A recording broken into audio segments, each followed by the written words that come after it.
영상으로 함께 예배하시는 모든 성도님들과 가정 가운데 하나님 평강이 함께 하시기 축복합니다. 우리 함께 말씀 보겠습니다. 레위기 26장 46절 말씀입니다. 레위기 26장 46절 말씀 우리 함께 읽겠습니다. 이것은 여호와께서 시내산에서 자기와 이스라엘 자손 사이에 모세를 통하여 세우신 규례와 법도와 율법이니라. 아멘. 하나님께서 레위기 말씀을 마무리하십니다. 그 와중에 26장의 말씀을 주시고요. 이게 하나님 백성이 살아가야 될 신앙의 모습이고 이것이 길이다라고 마침표를 꽉 찍어주시는, 물론 27장 존재하긴 하지만 전체 레위기 말씀을 다시 요약하면서 확인하는 그런 말씀, 특히 26장 46절 요절 말씀 읽으면서 우리 봤는데요. 레위기 26장 함께 살펴보면서 또 우리가 살아내야 될 신앙에 대해서 함께 생각해 보도록 하겠습니다. 하나님께서 출애굽기 34장에서 이스라엘 백성들과 다시 언약을 체결하십니다. 그리고 성막을 만들게 하시고 실제로 성막을 진 가운데 둔 백성이 살아가야 될 길에 대해서 쭉 레위기를 통해서 가르치셨는데요. 26장에 이르러서 이제 마지막으로 전체 레위기를 통해서 말씀하신 것이 무엇을 의미하시는지 확인을 하는데 결국 사실 그 말씀을 통해서 도달하시기 원하셨던 목적지가 어디냐? 레위기 26장 11절부터 13절 말씀입니다. 내가 내 성막을 너희 중에 세우리니 내 마음이 너희를 싫어하지 아니할 것이며 내가 너희와 함께 하겠다라는 거죠. 내가 너희와 함께 하는데 그것은 내가 너희를 싫어하지 않는다라는 것을 의미하는 것이다. 조금 다소 왜 좋아한다고 하시지 싫어하지 않는다라고 하시는가라고 보면 사실은 출애굽기 34장에서 레위기의 이 일정을 대략 한 1년 정도로 시내산에서 머문 기간을 한 1년 정도로 학자들이 추정을 하는데요. 1년이라는 시간 가운데 다양한 일들이 이미 발생을 했죠. 아론이 금송아지를 만든 사건도 있는가 하면요. 아론의 두 아들이 다른 불을 가지고 와서 하나님께 타 죽는 그런 일들도 발생을 하고요. 당장 법을 받고 언약을 받은 상황에서 은혜로 하나님께서 그것을 통해서 하나님 백성을 어떻게 받으시는지를 확인하는 그런 가운데 여전히 그들은 불법을 행하고 하나님을 대적하고 그래서 그들이 행하는 속죄제로도 소용이 없어서 대속죄나 모든 것을 다시 새롭게 하는 그런 날을 허락을 하셔서 백성을 받으신 하나님께서 은혜를 베푸셨던 정황들 우리 레위기 살펴봤고요. 그런 와중에 내가 결국 너희와 함께하길 원하고 내가 마음에서 너희를 싫어하지 아니할 것이다 라는 것은 은혜의 선언이자 적극적인 하나님 측면에서 초점으로 우리가 볼 수 있는 말씀을 그러면서 계속 말씀하십니다. 12절 나는 너희 중에 행하여 너희의 하나님이 되고 너희는 내 백성이 될 것이나 성막을 가운데 둔다는 것이 결국 뭐냐? 너희와 함께하는 하나님이 될 것이고 내가 그렇게 너희를 내 백성으로 여기겠다라는 것. 13절 나는 너희를 애굽 땅에서 인도해내어 그들에게 종된 것을 면하게 한 너희의 하나님 여호와이니라. 내가 너희의 구원자다. 내가 너희의 멍에의 빗장을 부수고 너희를 바로 서서 걷게 하였느니라. 한없이 연약하고 한없이 부족하고 그 어떤 소망도 없던 너희 내가 너의 힘이 되고 구원이 되어서 너희를 살게 하였고 내가 너희를 선택하여서 내 백성 되게 하였고 내가 너희와 함께 할 것이다. 그렇기 때문에 이렇게 살아라라고 도전하시는 거지. 사실은 이제 결과적으로 레위기 전체 말씀이고요. 26장에 다시 한번 정리하시는 말씀이죠. 그 구체적인 모습이 뭐냐? 레위기 26장 3절에 조건문으로 사실 이걸 말씀하시죠. 성막을 준다라는 거 조건문으로 한 겁니다. 그래서 조건이 충족이 돼야지 하나님께서 함께 하시는 하나님 되는 건데요. 조건이 뭐냐? 26장 3절입니다. 너희가 내 규례와 계명을 준행하면 하나님 말씀에 준행하면 내가 너희와 그렇게 함께하는 하나님이 될 것이다. 실제적으로 여기서 명시하는 규례는요. 앞에서 다양하게 말씀하시는 규례들이 있는데 요약해서 1절 이제 이렇게 말씀하십니다. 너희는 자기를 위해 우상을 만들지 말지니 조각한 것이나 주상을 세우지 말며 너희 땅에 조각한 석상을 세우고 그에게 경배하지 말라. 나는 너희 하나님 여호와임이니라. 하나님만이 유일한 예배의 대상이 된다라는 것과 그 하나님을 향할 때 하나님 말씀을 따라야 된다는 것. 10계명의 첫 번째 2계명이 연상이 되는 그런 말씀을 주시고요. 2절 너희는 내 안식일을 지키며 내 성소를 경외하라. 나는 여호와이니라. 그래서 하나님의 안식일을 지키고 하나님께서 주시는 은혜를 바라고 살아가고 하나님께서 거룩하다라고 한 것을 거룩하게 존중하는 삶을 살아야 될 것에 대해서 간단하게 10계명을 요약해서 또 그 앞에서 주신 계명들을 요약을 해서 이것이 내가 너에게 주는 규례와 계명이다라고 말씀하십니다. 실제로 그것을 준행하면 이라고 말씀하시면서 주시는 말씀이고요. 다르게 좀 레이기식으로 이걸 표현을 해보면 결국 내가 거룩한 것처럼 너희도 거룩하면이라는 초청이죠. 실제로 명령을 지키는 것이 무엇을 의미하는가? 레위기 20장 7절 말씀입니다. 너희는 스스로 깨끗하게 하여 거룩할지어다. 나는 너희 하나님 여호와이니라. 스스로 깨끗하여서 거룩하라라고. 어떻게 스스로 깨끗하고 거룩하게 하는가? 8절에 이렇게 말씀하죠. 너희는 내 규례를 지켜 행하라. 나는 너희를 거룩하게 하는 여호와이니라. 하나님께서 너희를 거룩하게 하시기 위해서 하나님의 규례를 주셨고 그것을 지켜 행하는 것으로 스스로 깨끗하게 하고 스스로 거룩하게 하는 것이다 라고 말씀을 주셨고요. 실제로 그래서 그 규례와 명령을 따르라 라는 것은 무엇을 의미하는 거? 거룩하라 라는 거예요. 레위기 주제에 부합하는 표현을 사용해보면 거룩하신 것처럼 거룩하면 명령하신 것을 그렇게 따라 스스로를 구별하고 거룩하면 내가 너희와 함께 할 것이고 하나님과 함께 한다는 것은 구체적으로 어떤 복을 의미하는가가 사실은 간단하게 살펴볼 수 있는 게 4절부터 7절 말씀 볼 텐데요. 먼저 26장 4절 내가 너에게 철을 따라 비를 주리니 땅은 그 산물을 내고 밭의 나무는 열매를 맺으리라. 쉽게 말해서 열매를 거두게 하겠다라는 거죠. 너희가 심는 것에 너희가 수고한 것에 열매를 거두게 하겠다. 그리고 5절에 너희의 타작은 포도 딸 때까지 미치며 너희 포도 따는 것은 파종할 때까지 미치니 음식이 부족하지 먹는 것이 너희 공급이 부족하지 않을 것이다 라고 하면서 너희가 음식을 배불리 먹고 너희 땅에 안전하게 거주하는 열매를 맺게 할 것이고 거기서 안전하게 거주하게 할 것이다 라는 것이 5절에 말씀하시는 거죠. 6절에 내가 그 땅에 평화를 줄 것인즉 너희가 누울 때 너희를 두렵게 할 자가 없을 것이며 내가 사나운 짐승을 그 땅에서 제할 것이요 칼이 너희의 땅에 두루 행하지 아니할 것이며 평화를 줄 것이다. 안전하게 거하게 할 것이고 평화를 줄 것이다 라고 하면서 7절 너희의 원수들을 쫓으리니 그들이 너희 앞에서 칼에 엎드러질 것이라. 원수가 너희를 해하지 못할 것이고 원수 앞에서 강하게 할 것이고 그래서 하나님께서 너희를 지켜갈 것이고 안전하게 평화 가운데 거하게 하시며 수고한 것에 열매를 맺게 하시겠다라는 것. 그것은 외적인 표현이고 그것이 의미하는 바가 뭐냐? 우리 좀 전에 읽었던 11절부터 13절 말씀. 내가 내 성막을 너희 가운데 두어서 너희와 함께해서 너희의 하나님이 될 것이고 그 하나님은 어떤 하나님이시냐? 너희의 멍에를 부수고 너희를 바로 서서 걷게 하였으며 너희를 애굽 땅에서 인도하여서 살게 한 그 하나님이다라는 것이 하나님께서 말씀하신 거죠.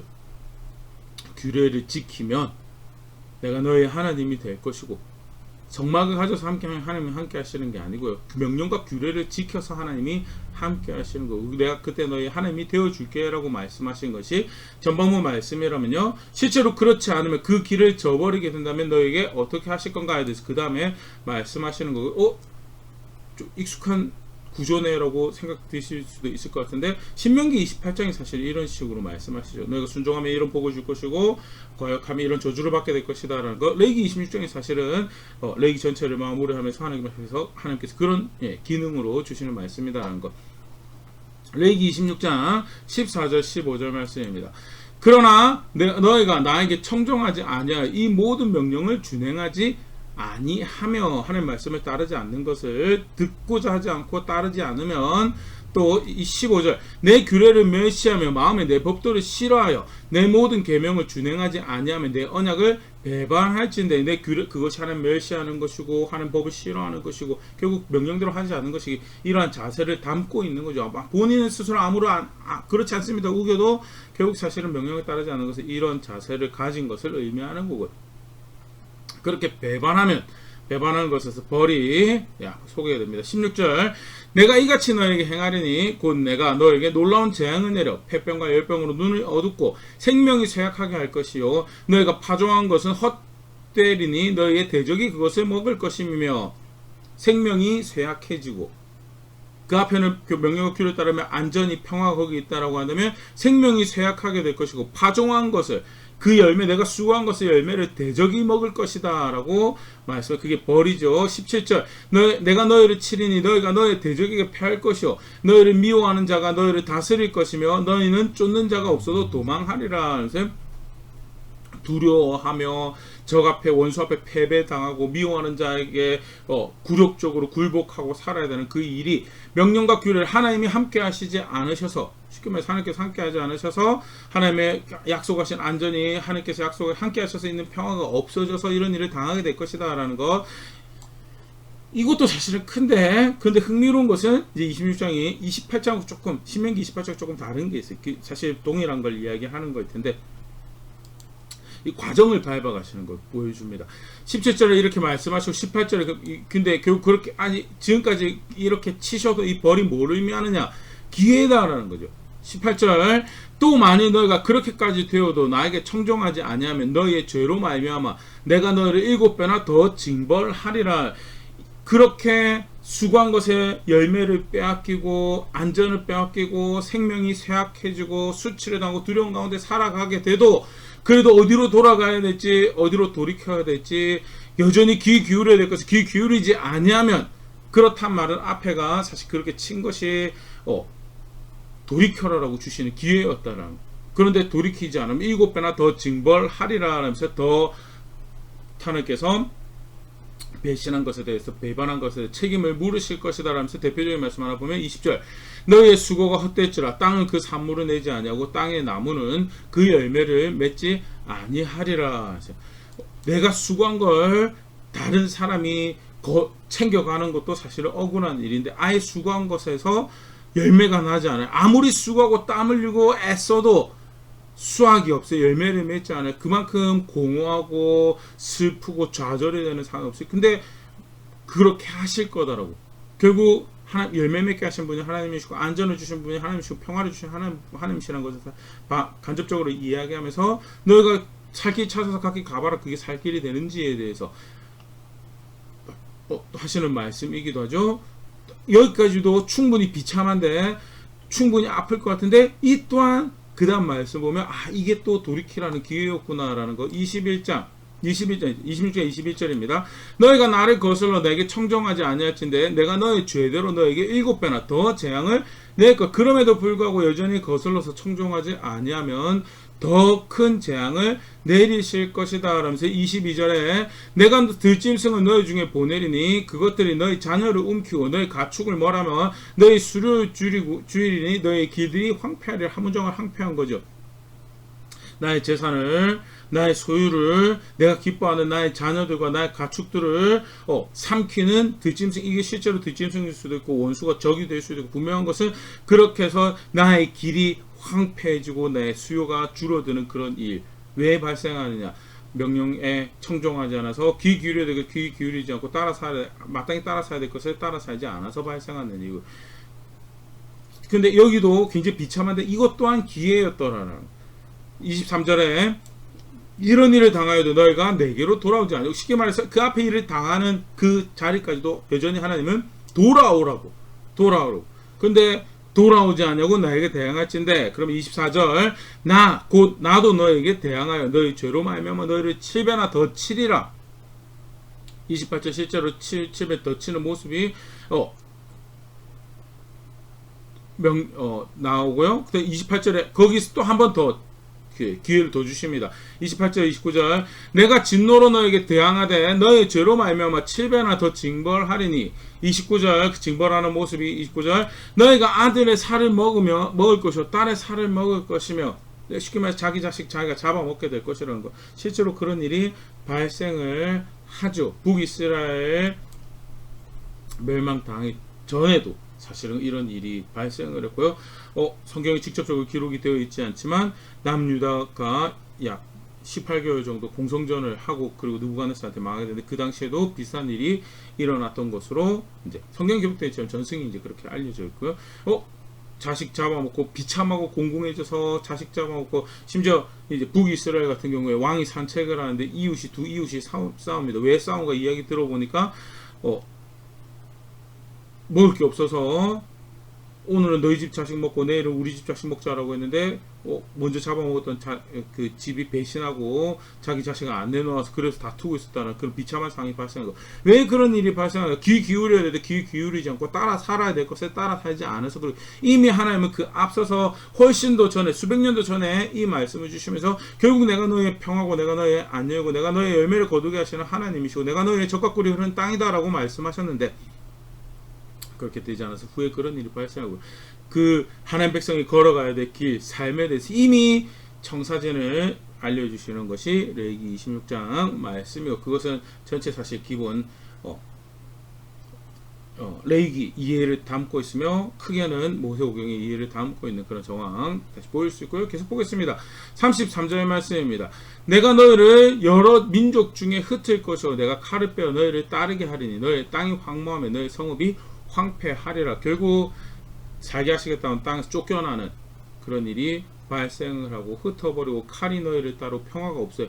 황무하고 황폐해지는 그런 일이 너에게 있을 것이다. 그래서 말씀 따라 살지 않는 규례를 따라 거룩하여야 될 백성 거룩하지 않을 경우에 발생할 일들에 대해서 쭉 말씀하시는데 그 와중에 직접적인 메시지 아니고 그런 간접적인 쪽으로 그 와중에서도 하나님께서는 오래 참으시는 또 기회를 주고 계시는 하나님이시구나라는 것도 보여주시고요.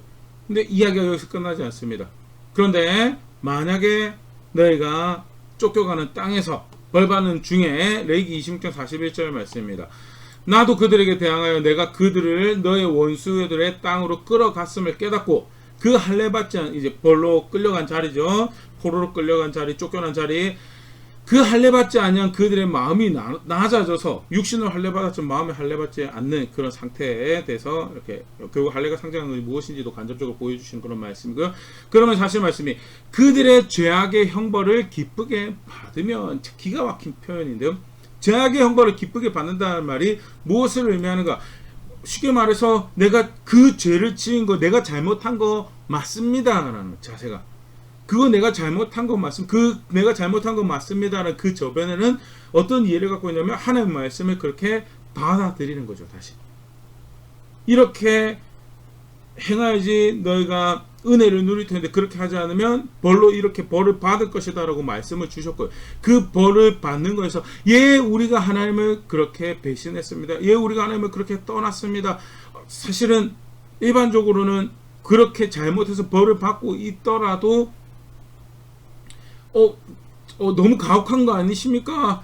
자기 죄에 대해서 갈수록 축소해서 그 괴로운 거 어려운 거 면하고 하나님이 마치 가혹하신 분이신 것처럼 실제로 그들이 그 거룩한 것을 대적하고 의로운 것을 대적하고 그 공정하고 성실한 것을 그 은혜를 멸시한 것에 대해서 보다는 내가 얼마나 힘든지에 대해서 어필하는 그게 사실은 이 이기적인 인생의 마음인데 죄악의 형벌을 기쁘게 받는다는 게 뭘 의미를 하는가?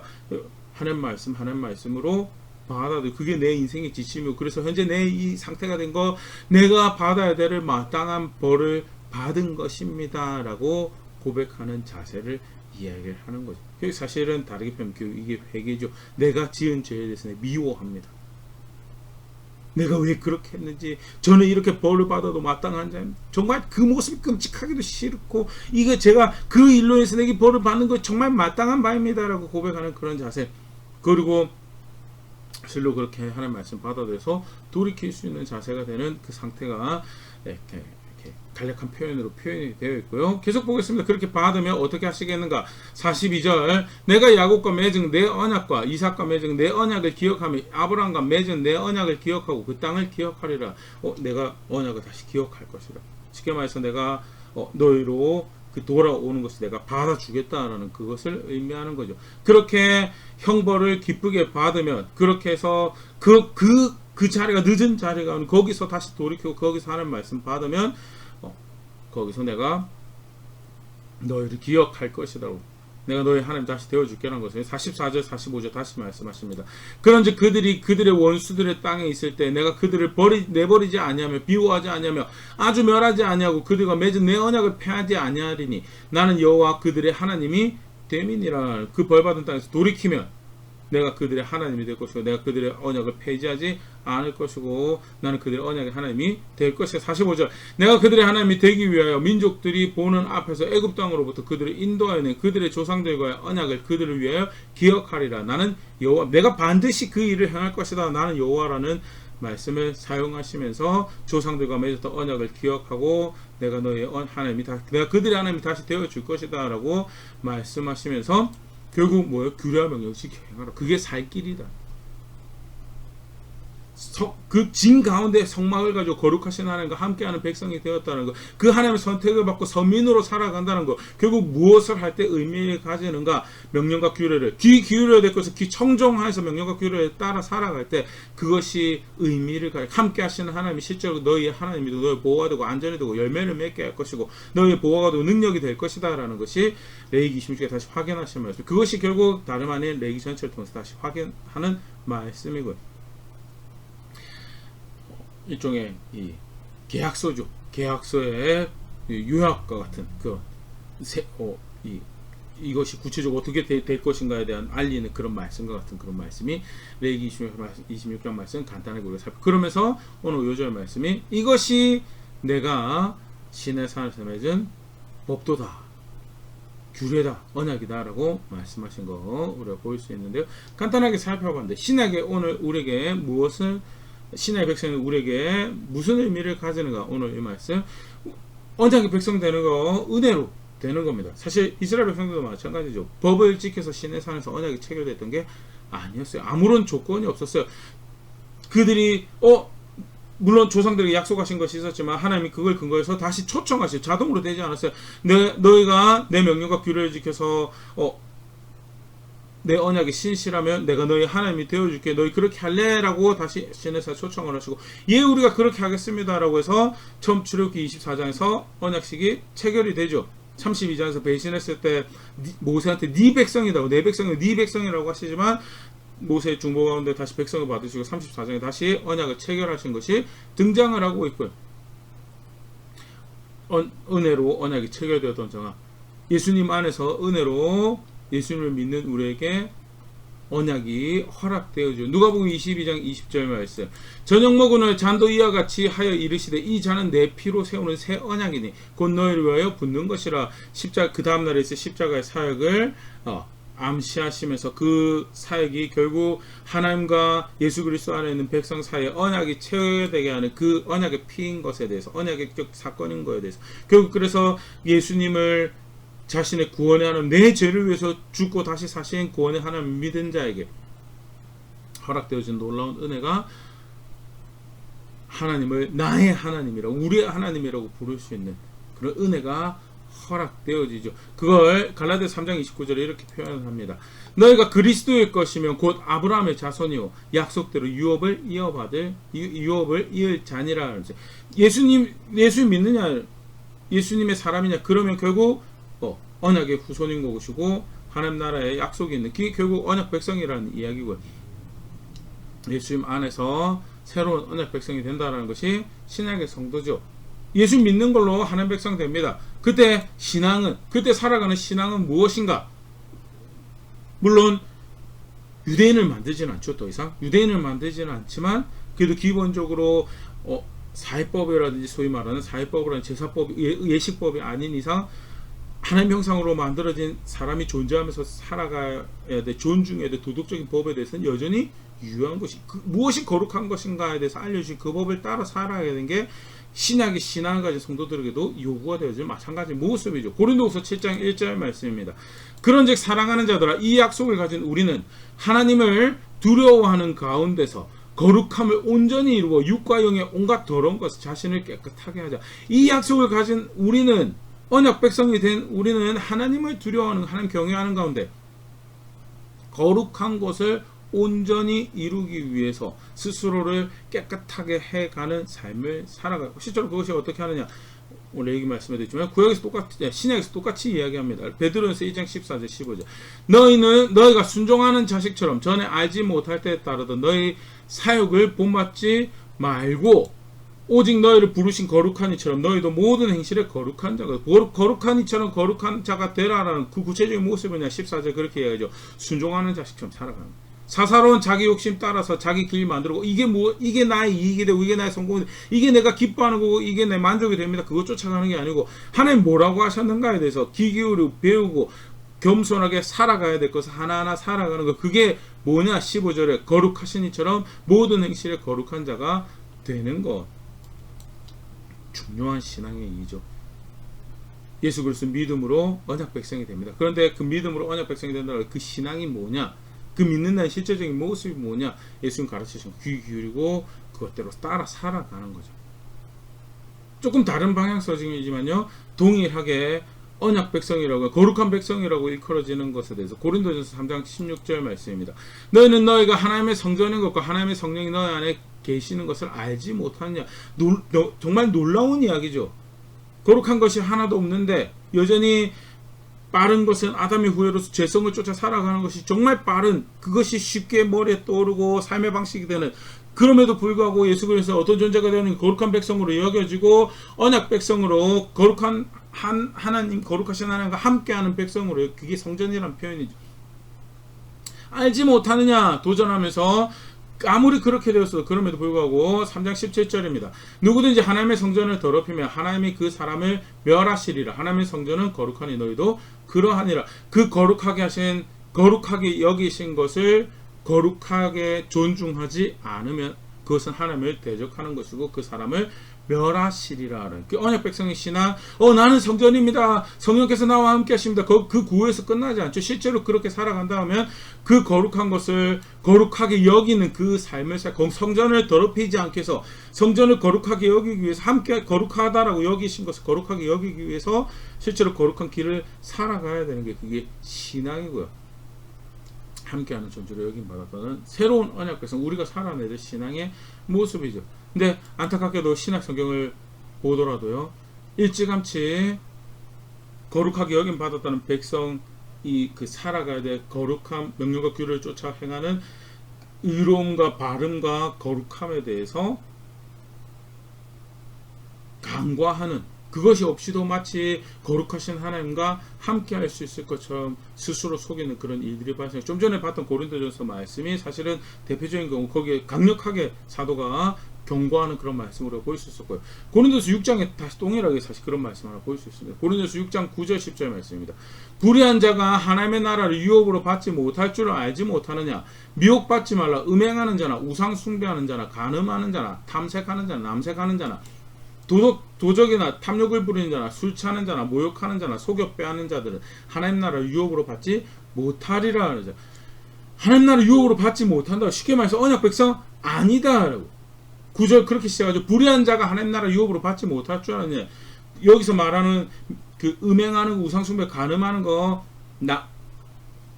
도둑질하는 거, 탐욕 부는 거, 술 취하는 거, 모욕하는 거, 속여 빼앗는 거, 저 나쁜 놈들은 하나님 나라 가지 못하죠. 근데 사실 이게 누구한테 하고 있냐면 고린도 교회한테 하고 있어요. 소위 말하는 예수 믿고 있는 사람이라고 하는데 예수 믿으면서도 음행하고 간음하고 도둑질하고 거짓 증거하고 속여 빼앗고 하는 그런 일들을 하더라는.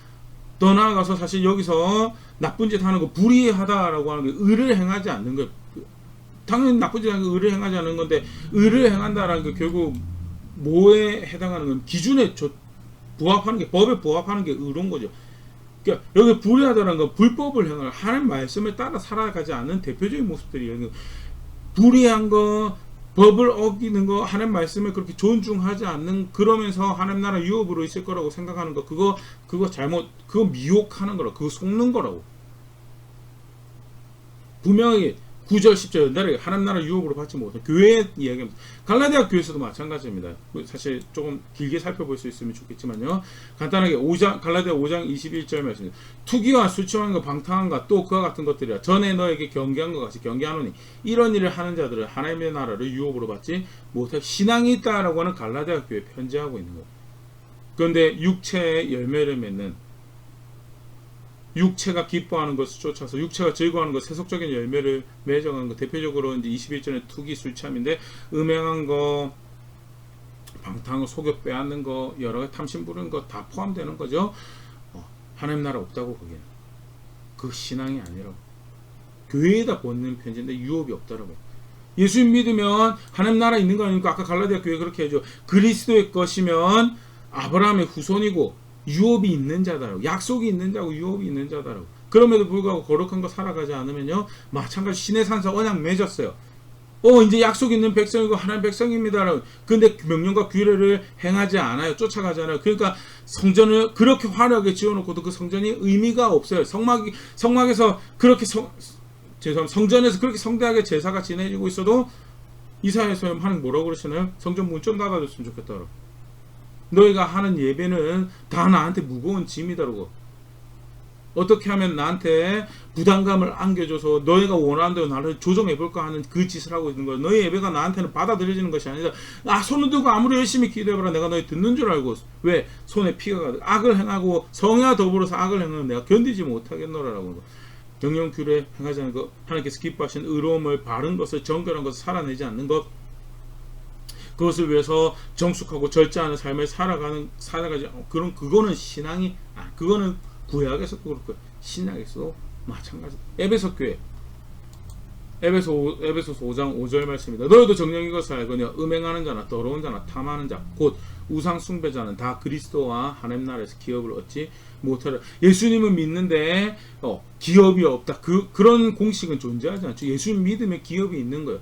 예수님 믿으면 유업이 있는 거고. 그런데 예수님 믿는다라고 하는 교회 편지하면서도 명령과 규례를 따라서 불법을 행하는, 거룩함을 살지 않는, 의로움을 살지 않는, 공정함을 살지 않는, 거기에 하나님 나라는 그게 신앙이 아니다라는 것을 굉장히 강력하게 경고하고 있으면서 미혹당하지 말라고. 에베소서 5장 같은 경우는 뒤에 뭐라고? 그런 자랑은 어울리지도 말라라고.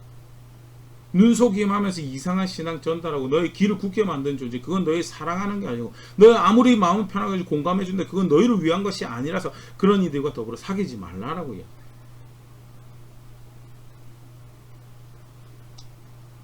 신약에서도 예수님 안에서도 우리가 그 거룩하신 하나님의 아들을, 구원의 하나님을 알고 그 안에서 내가 약속 있는 백성이 되었습니다라고 살아가는 신앙 동일한 걸 이야기하고. 그래서 오늘 함께 살펴봤던 레이기의 그 도전이 사실은 그 과거의 이스라엘 백성들이 그랬구나라고 지나가는 이야기고, 오늘 우리가 살아야 되는 모습이 이렇게 성경에서 가르치고 있는 신앙이죠.